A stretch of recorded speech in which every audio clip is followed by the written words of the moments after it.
இங்கே ஒருத்தன் வீட்டுக்கு வரான். அப்போ ஏதோ அழுகிற சவுண்டு கேட்க வேகமாக போய் பார்க்குறான். பார்த்தா அவங்க அக்கா தான் அழுந்துகிட்டு இருக்கா. என்னாச்சுன்னு சொல்லி கேட்க, என்னோட ஆள் என்னை கழட்டி விட்டு வேற பொண்ணை கரெக்ட் பண்ணிட்டான் அப்படின்னு சொல்லி புலம்பிக்கிட்டு லேப்டாப்பை காட்டினா அதில் அவன் ஆள் வந்து வேற ஒரு பொண்ணு கூட இருக்கிற மாதிரி ஃபோட்டோவாக இருக்குது.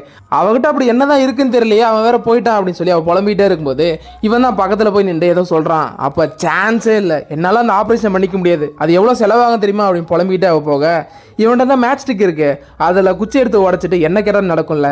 அதே மாதிரி அக்காவோட மனசு பெருசாகும்னு நினைக்கிறான். அதே மாதிரி ஆயிடுது. அக்காவும் சந்தோஷப்படுறா. எவ்வளோ நாள் தான் சிங்கிளாகவே இருப்பா அப்படின்னு சொல்லிட்டு இன்னொரு நல்ல பாய் ஃப்ரெண்ட் கிடைக்கணும்னு சொல்லி இன்னொரு குச்சை உடைக்கிறான். அதே மாதிரி ரக்கோடா பைக்லேயே சுற்றுற ஒரு பாய் ஃப்ரெண்ட் கிடைக்கிறான். அதுக்கப்புறம் அக்காவோட மேக்கப்பு ட்ரெஸ்ஸிங் சென்ஸ்லாம் மாறி போயிடுது. அம்மா அப்பாவுக்கு சுத்தமாக பிடிக்கவே எத்தனையோ டைம் வான் பண்ணுறாங்க, ஆனால் அவள் சொல்கிற பேச்சே கேட்க மாட்டேங்கிறா. அப்புறம் இவன் வெளியே போயிருக்கான். அந்த நேரத்தில் அக்காவும் எல்லா பொருளும் எடுத்து வச்சுக்கிட்டு இனிமேல் இந்த வீட்டை விட்டு போனால் மட்டும் போதும் அப்படின்னு சொல்லிட்டு அவங்க கூட பைக்கில் ஏறி கிளம்பிடுறா. அம்மாவுக்கு ஒரு மாதிரி ஆயிடுது. என் பொண்ணு வருவான்னு சொல்லி ஒரு மாதிரி பதட்டமாக வெளியே நின்றுட்டு இருக்காங்க. அப்போ தான் இவனுக்கு புரிய வருது நம்ம பண்ணது எவ்வளோ பெரிய தப்புன்னு. என்றைக்குமே நேச்சரை மாற்றக்கூடாது, நமக்கு பிடிச்ச மாதிரி மாற்றினா இப்படி தான் ஆகும்னு சொல்லிட்டு கடைசியாக ஒரே ஒரு குச்சி இருக்குது, அதை உடச்சி இவன் எல்லாம் சரியாகணும் அப்படின்னு சொல்லி நினைக்கிறான். அதே மாதிரி எல்லாமும் சரியாயிடுது. அக்காவும் நார்மலாகிடுறா.